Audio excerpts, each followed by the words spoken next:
Rome Rome भाइयों.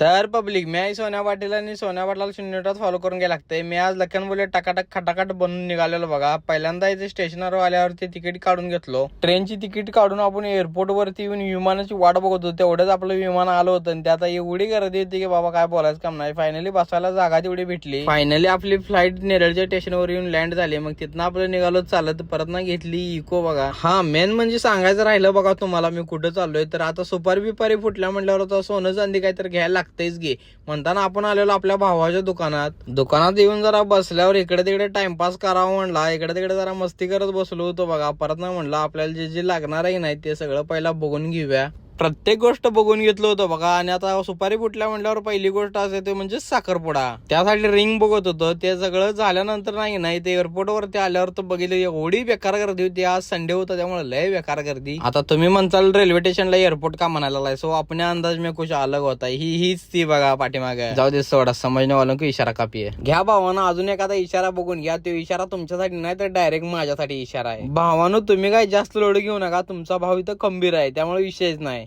असल्या चांगल्या चांगल्या गोष्टी बघण्यासाठी नाही तुमच्या भावाला पहिला फॉलो करून घ्या. आता चांगल्या गोष्टी म्हणजे ब्लॉग हो. कारण की तुम्हाला मी कुठं कुठं जाते ते दाखवत असतोय. आणि तुम्हाला दाखवायला ना तर एक दिवशी मी मार खाणार आहे.